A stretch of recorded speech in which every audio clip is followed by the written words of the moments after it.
নবীজি বললেন, যুবক বলো, আমি মারব না। কি গুনাহ করেছো আমাকে একটু খুলে বলো। যুবক এবার বলছেন, পয়গম্বরে আরবি, আমি যদি আমার গুনার কথা বলি আপনি কি তাড়াইয়া দিবেন? নবীজি বললেন, বলো কি করেছো। যুবক তোমাদেরকে বলতে চাই, দিলের কান লাগায়া শুনো কি বলতে চাই। নবীজি বলছেন, যুবক আর কান্না করো না, থামাও। বলো তুমি কি গুনাহ করেছো যার জন্য এত কান্না করো? তোমার গুনাহ কত বড়? তোমার গুনাহ কি আল্লাহর সবগুলা জমিনের চাইতে বড়? যুবক কাঁদতেছে আর বলতেছে, পয়গম্বরে আরবি, আমার গুনাহ, আমার মন বলতেছে আল্লাহর সবগুলা জমিনের চাইতে বড়। নবীজি বললেন, যুবক বলো না, তোমার গুনাহ কি আল্লাহর সবগুলা আসমানের চাইতে বড়? যুবক বলছেন, পয়গম্বরে আরবি, আমার গুনাহ সবগুলা আসমানের চাইতে বড়। নবীজি বললেন, যুবক তাহলে বলো, তোমার গুনাহ কি আল্লাহর আসমান জমিন একত্রিত করলে যত বড় হয়ে যায়, তোমার গুনাহ কি তার চাইতেও বড়? যুবক হাউমাউ করে কাঁদতেছে আর বলতেছে, পয়গম্বরে আরবি, আমার মন বলতেছে আমার গুনাহটা আরো বড়।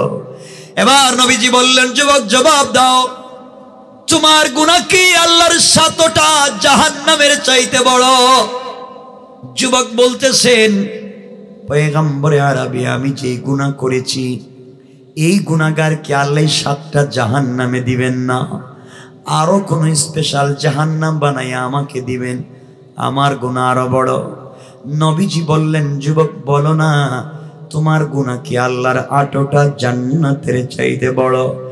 এবার যুবক কাঁদতেছে আর বলতেছে, পয়গম্বরে আরবি, আমাকে আল্লাহ একটা জান্নাতেও দিবেন না, আমি এত বড় গুনাহ করেছি, আমার গুনাহ আরো বড়। এবার নবীজি বললেন, যুবক তুমি জবাব দাও, আসমান জমিন জান্নাত জাহান্নাম মিলালে যত বড় হয়, তোমার গুনাহ কি তার চাইতে আরো বড়? যুবক কান্না করতেছে আর বলতেছে, পয়গম্বরে আরবি, আমার মন বলতেছে আমার গুনাহ আরো বড়। এবার নবীজি বলছেন, যুবক জবাব দাও, তোমার গুনাহ কি আরশ কুরসির চাইতে বড়? যুবক বলছেন, পয়গম্বরে আরবি আরো বড়। আমার নবী বলছেন, বলো না, তোমার গুনাহ কি লৌহ কলমের চাইতে বড়? যুবক বলছে, পয়গম্বরে আরবি, আমার গুনাহ আরো বড়। এবার নবীজি বললেন, যুবক বলো, তোমার গুনাহ কি সিদরাতুল মুনতাহার চাইতে বড়? যুবক বলছে, হুজুর আমার গুনাহ আরো বড়। নবীজি বলছেন, বলো না, তোমার গুনাহ কি ওয়ালাদাইনা মাজিদ, মাজিদ নামক মাঠের চাইতো কি তোমার গুনাহ বড়? যুবক বলতেছে, পয়গম্বরে আরবি, আমার মন বলতেছে আমার গুনাহ আরো বড়। এবার আমার নবীজি চিন্তায় পড়ে গেলেন, এত বড় গুনাহ হয় নাকি? নবীজি বললেন, যুবক বলো না, আসমান জমিন আরশ কুরসি লৌহ কলম জান্নাত জাহান্নাম মাজিদ সিদরাতুল মুনতাহা সব কিছু মিলালে যত বড় হয়, তোমার গুনাহ কি তার চাইতেও বড়? যুবক কাঁদতেছে আর বলতেছে, পয়গম্বরে আরবি, আমার মন বলতেছে আমার গুনাহ আরো বড়। এবার নবীজি দাঁড়াইয়া গেলেন, যুবকের হাতটাকে ধরলেন আর বললেন, যুবক বল, হাল আশরাকতা বিল্লাহ, নিশ্চয় তুমি আল্লাহর সঙ্গে কাউকে শরীক করেছো। কারণ আল্লাহ কোরআনে বলছেন, ইন্নাহু মান ইউশরিক বিল্লাহ ফাকাদ হারামাল্লাহু আলাইহিল জান্নাহ। আমার আল্লাহ বলেছেন, গোলাম রে, যারা শিরিক করে তারা পৃথিবীর সবথেকে বড় গুনাহ করে, তার জন্য জান্নাত হারাম। ওয়া মাওয়াহুন নার, তার ঠিকানা হলো জাহান্নাম। ওয়া মা লিয-যালিমিনা মিন আনসার, তার জন্য কোনো সাহায্যকারী নাই। যুবক বলো, হাল আশরাকতা বিল্লাহ, নিশ্চয় তুমি আল্লাহর সঙ্গে কাউকে শরীক করেছো? যুবক বলতেছেন, পয়গম্বরে আরবি, না, আমি আল্লাহর সঙ্গে কাউকে শরীক করি নাই।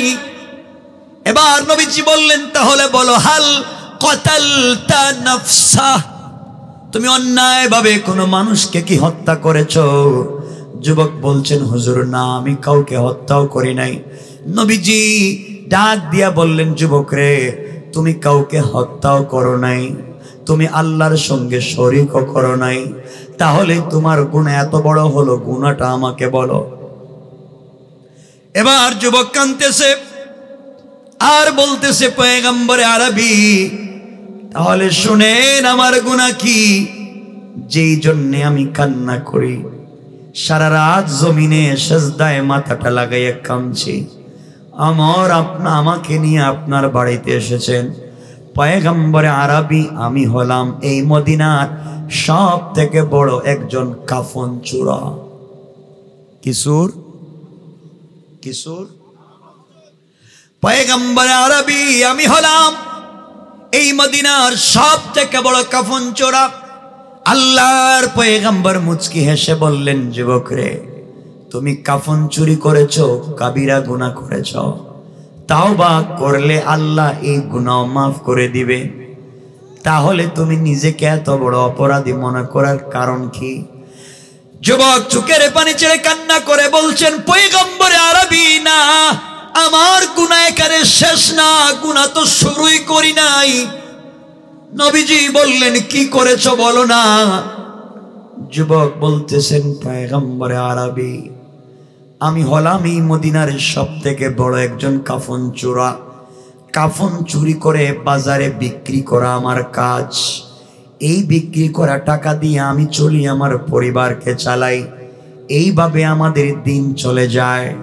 দীর্ঘদিন থেকে আমি কিন্তু এই কাজ করে অভ্যাস ছাড়তে পারি না, কিন্তু নির্মম ঘটনা ঘটে গেছে গতকালকে। নবীজি বললেন, কি ঘটেছে আমাকে খুলে বলো। এবার যুবক বলতেছেন, পয়গম্বরে আরবি, পয়গম্বরে আরবি, যে গুনাহ করেছি আপনি শুনেন। ইয়া রাসূলুল্লাহ, গতকালকে মদিনার এক আনসারী যুবতী মেয়ে ইন্তেকাল করেছে, যেই মেয়েটার উপাধি হুরে মদিনা, মদিনার হুর, বিশ্ব সুন্দরী। এই মেয়েটা গতকালকে ইন্তেকাল করেছে, একজন আনসারী সাহাবীর মেয়ে। এই মেয়েটা কুরআনের হাফেজা। এই মেয়েটা সারাদিন রোজা রাখে, সারা রাত্র রবের কদমে সেজদা করে। পৃথিবীর কোন পুরুষ মানুষ মেয়েটাকে দেখে নাই। পয়গম্বরে আরবি মেয়েটা আজ পর্যন্ত বিয়ে করে নাই। মদিনার কত যুবক ছেলে কোটি টাকা নিয়ে মেয়েটাকে একটা নজর দেখতে চায়, কিন্তু আজ পর্যন্ত মেয়েটাকে একটা বার দেখতে পারে নাই। আগো আল্লাহর পয়গম্বর, মেয়েটা কুরআনের হাফেজা, আনসারী সাহাবীর মেয়ে, 5 ওয়াক্ত নামাজি, তাহাজ্জুদ ওয়ালা, রোজা ওয়ালা। এই মেয়েটা গতকালকে হঠাৎ করে ইন্তেকাল করেছে। ইন্তেকাল করবার পরে মেয়েটাকে গোসল করাইয়া, কাফন পরাইয়া, তার আত্মীয় স্বজন মিলে তাকে জানাজার নামাজ পড়াইয়া যথারীতি নিয়ম অনুযায়ী তাকে কবরে মাদফুন করে রেখে দেওয়া হয়েছে।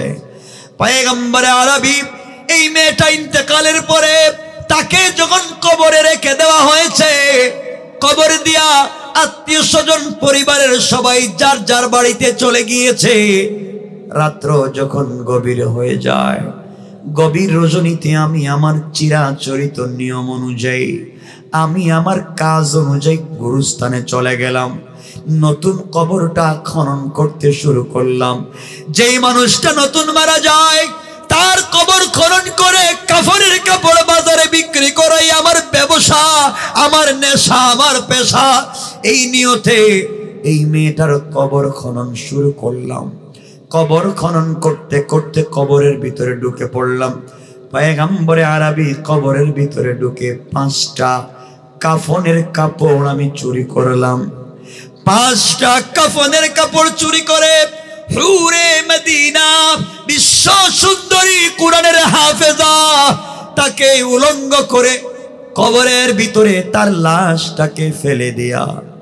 আমি যখন কবর থেকে উঠে যেতে চাই, এমন সময় শয়তান আমাকে কুমন্ত্রণা দিতে লাগলো। শয়তান আমাকে ওয়াসওয়াসা দিতে লাগলো।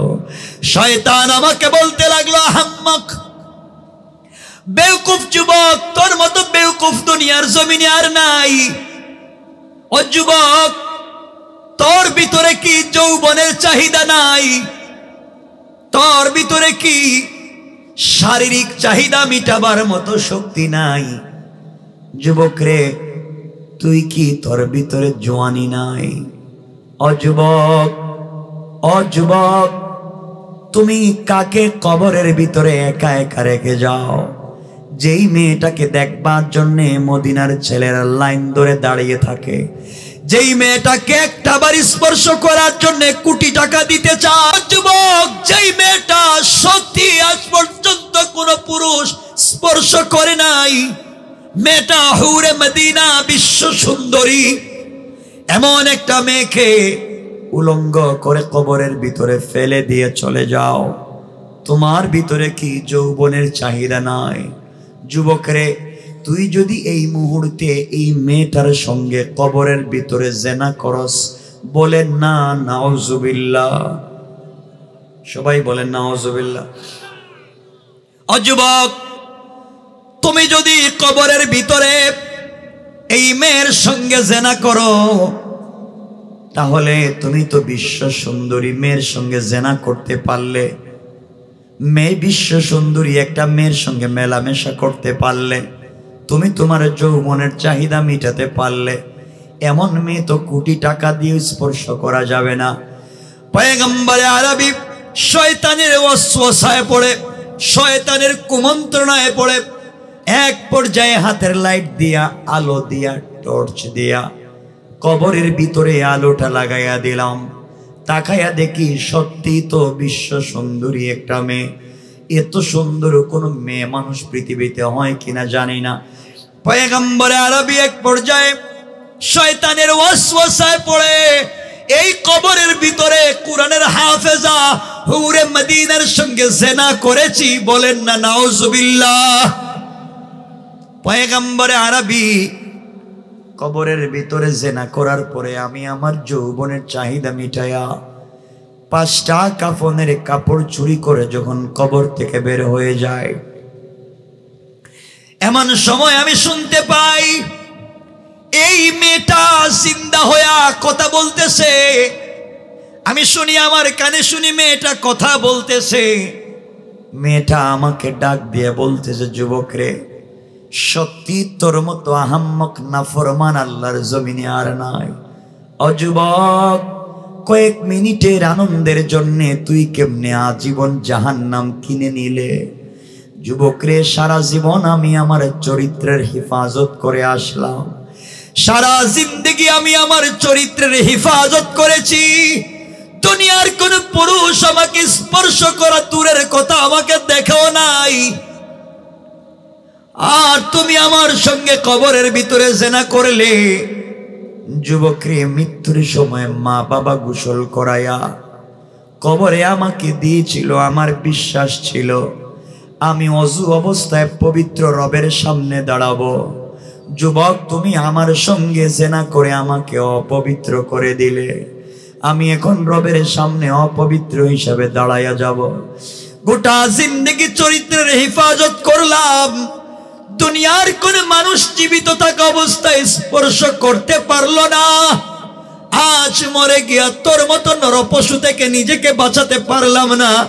যুবক রে, তোমার ভিতরে কি আল্লাহর ভয় নাই?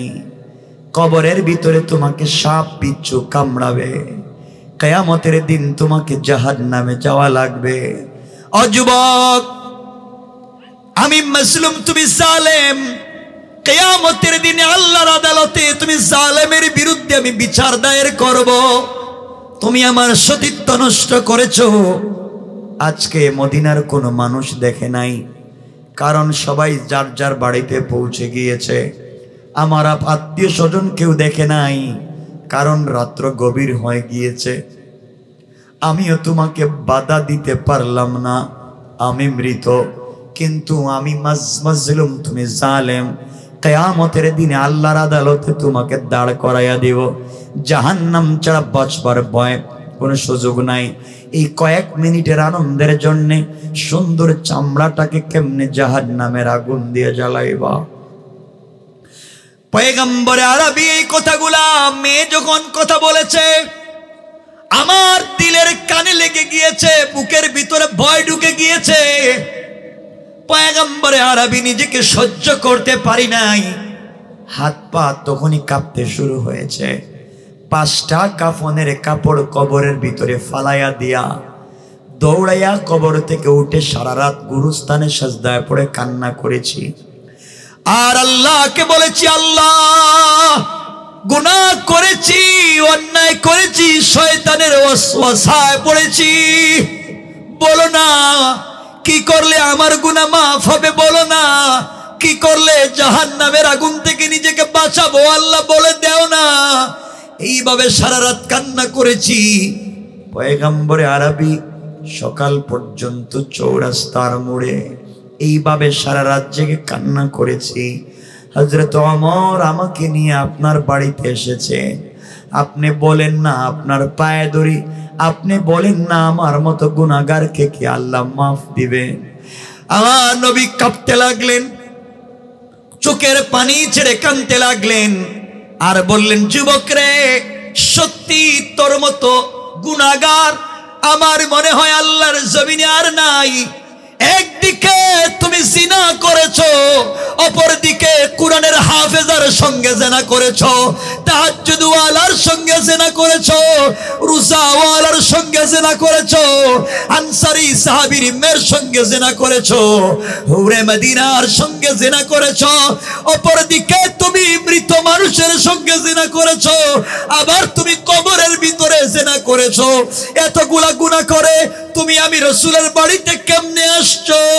তাড়াতাড়ি বের হয়ে যাও, আমিও তোমার জন্য কিছু করতে পারবো না। ওহী না আসলে আমিও কথা বলতে পারবো না। আল্লাহ ওহীর মাধ্যমে কোনো ফয়সালা না দিলে আমি কিছুই বলতে পারবো না।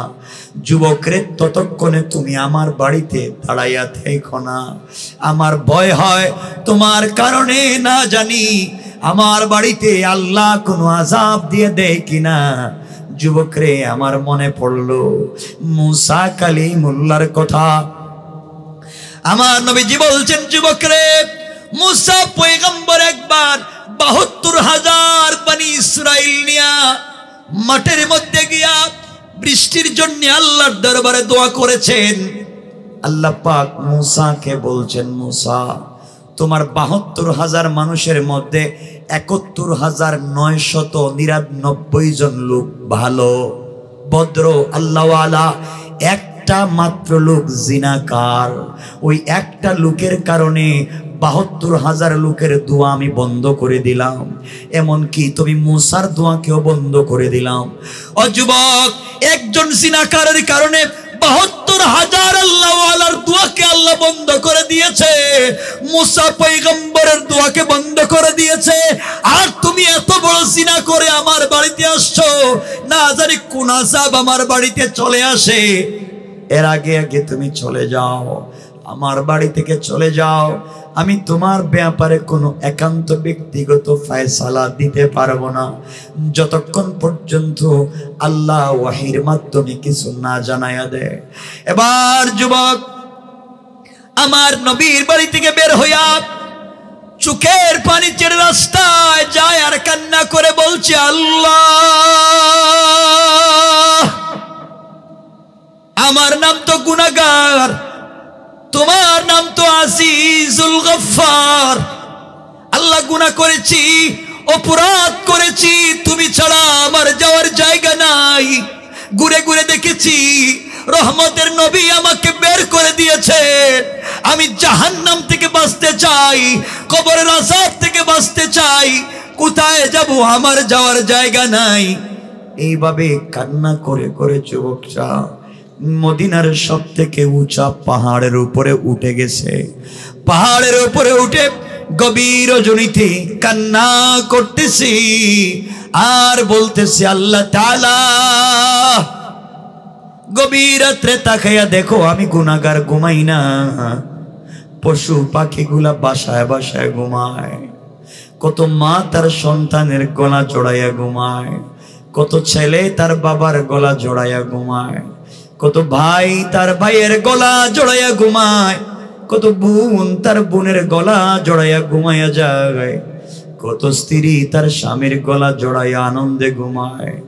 আয় আল্লাহ, আমি তোমার গোলাম, গুনাহ করে ঘুমাই না, গভীর রাত্রে পাহাড়ের উপরে উঠে সাজদায় পড়ে কাঁদতেছি। আয় আল্লাহ, ভুল করেছি, অন্যায় করেছি, নাফরমানি করেছি, আমি অনুতপ্ত, তুমি কি আমাকে মাফ করে দিবা না? তোমার নাম না রহমান, তোমার নাম না গফফার, ইয়া আজিজুল গফফার ও ইয়া সত্তারুল উয়ুব। আয় আল্লাহ, তুমি কি আমাকে ক্ষমা করে দিবা না? এইভাবে কাঁদতেছে। একদিন দুই দিন না, সংক্ষেপ করে বলি, কানতে কানতে 40টা রাত্র পাহাড়ের উপরে উঠে চোখের পানি ছেড়ে ছেড়ে কাঁদতেছে, পাহাড় থেকে নামে না। কানতে কানতে 40 রাত্র শেষ। 40তম রাত্রে ফজরের সালাত আমার রসুল মসজিদে নববীতে ইমামতি করলেন। ফজরের সালাতের ইমামতি করে আমার নবীজি সাহাবায়ে কেরামদেরকে সামনে নিয়ে এইভাবে ওয়াজ করতেছেন। হঠাৎ করে জিবরিল আমিন হাজির হয়ে গেলেন। জিবরাইল এসে আমার নবীকে সালাম দিলেন। সালাম দিয়া বলছেন, ইয়া রাসূলুল্লাহ, আল্লাহ আপনাকে সালাম দিয়া 4টা প্রশ্ন করতে বলেছেন, আপনি অনুমতি দিলে আমি প্রশ্নগুলো করতে পারি। নবীজি বললেন, অবশ্যই করতে পারো, কেন করতে পারবা না? জিবরাইল এবার প্রশ্ন করতেছেন, ইয়া রাসূলুল্লাহ, ইয়া হাবিবাল্লাহ, 1 নাম্বার প্রশ্ন, আল্লাহ বলছেন আসমান জমিন যা চোখে দেখা যায় সৃষ্টি আপনি করেছেন না আল্লাহ? নবীজি বললেন, জিবরাইল, এটা কি কোনো প্রশ্ন হলো নাকি? এমন প্রশ্ন তো জীবনেও করো নাই, সব কিছু তো সৃষ্টি একমাত্র আল্লাহ করেছেন। ও জিবরাইল, এমন প্রশ্ন কেন? ইয়া রাসূলুল্লাহ, 2 নাম্বার প্রশ্ন, দুনিয়ার মানুষের হায়াত মৌতের মালিক আপনি না আল্লাহ? নবীজি বললেন, জিবরাইল, এগুলা কেমন প্রশ্ন তুমি করো? হায়াত মৌতের মালিক তো আল্লাহ, আমার হায়াত মৌতের মালিক তো আল্লাহ। জিবরাইল বলছেন, 3 নাম্বার প্রশ্ন, আপনি বলেন পৃথিবীর সকল মানুষের রিজিক আপনি দেন না আল্লাহ? নবীজি বললেন, জিবরাইল রে, এটা কেমন কেমন প্রশ্ন করো? এমন প্রশ্ন তো জীবনেও করো নাই। তুমি আমার কাছে 40,000 বার এসেছো, এমন প্রশ্ন তো জীবনেও করো নাই। রিজিকের মালিক তো একমাত্র আল্লাহ। পয়গম্বরে আরবি আমার 4 নাম্বার প্রশ্ন, কোন গোলাম যদি গুনাহ করে, নাফরমানি করে, গুনাহ কি মাফ আপনি করবেন না আল্লাহ? নবীজি বললেন, জিবরাইল, গুনাহ করলে তো মাফ করার মালিক একমাত্র আল্লাহ। ইয়া রাসূলুল্লাহ, 4 প্রশ্নের জবাব আপনার কাছ থেকে সঠিকভাবে পেয়েছি।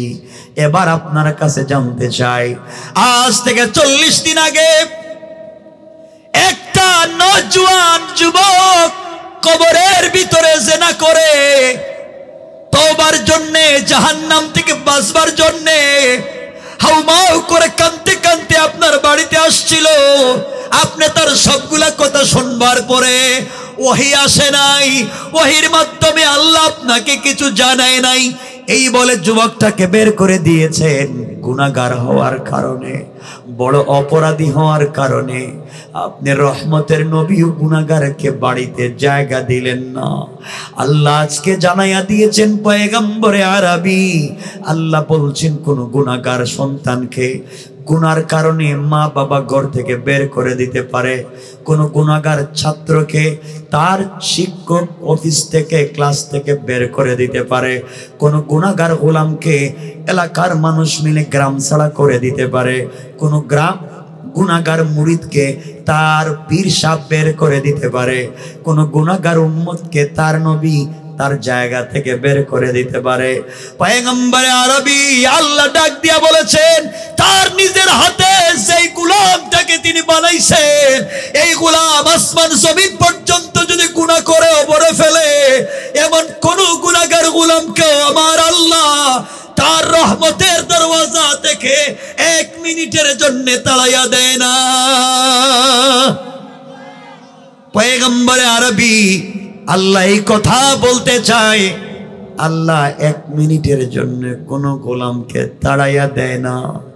আল্লাহ বলছেন লা তাখুযুহু সিনাতুন ওয়ালা নাওম, আমি ঘুমাই না। কোন গোলাম গুনাহ করে আমার কাছে তওবা করবে? আমি যদি ঘুমাইয়া যাই, কে আমার গোলামের তওবা কবুল করবে? এই জন্য আমি আল্লাহ ঘুমাই না। পয়গম্বর আরবি এই লোকটার ব্যাপারে আপনি ফয়সালা দেন নাই ওহী না আসার কারণে। লোকটা আল্লাহর কাছে 40 দিন যে তওবা করছে, আল্লাহ তার তওবাকে কবুল করে নিয়া তার জিন্দেগির সবগুলা গুনাহকে মাফ করে দিয়া জান্নাতি বলে এই মুহূর্তে ফয়সালা করে দিয়েছে। পয়গম্বর আরবি তানা আল্লাহ জানাইয়া দিয়েছেন, এই লোকটা যেই তওবা করেছে 40 দিনে, আল্লাহ এত খুশি হয়ে গিয়েছেন, মদিনার লিস্টেড রেজিস্টারিকৃত 70 জন জাহান্নামী যাদের নামটা জাহান্নামের লিস্টে উঠে গেছে, এমন 70 জন লোকের মধ্যে তার তওবাকে যদি বন্টন করে দেওয়া হয়, আল্লাহ আরো 70 জন গুনাহগারকে তার তওবার কারণে মাফ করে দিতে পারেন। কোন সুবহানাল্লাহ। এই কথা আমার আল্লাহ আমার তেলাওয়াতকৃত আলোচ্য আয়াতে বলছেন, ওয়াল্লাযীনা ইয়াকুলুনা রাব্বানা সরিফ আন্না আযাব জাহান্নাম বাহা কানা গরামা। আল্লাহ জানাইয়া দিলেন, গোলাম রে, সাকারাত শুরু হয়ে যাওয়ার আগে, গারগারা শুরু হয়ে যাওয়ার আগে, কবরে চলে যাওয়ার আগে, মালাকুল মউত আজরাইল চলে আসার আগে, আমি আল্লাহর কাছে জিন্দেগির গুনার জন্যে একবার হাত উঠাইয়া যদি আমাকে আল্লাহ বলে ডাক দিয়া ক্ষমা চাইতে পারিস, গোলাম কথা দিলাম হাত নামাবার আগে আগে তোমার জিন্দেগির গুনাহগুলাকে মাফের ওয়াদা দিলাম।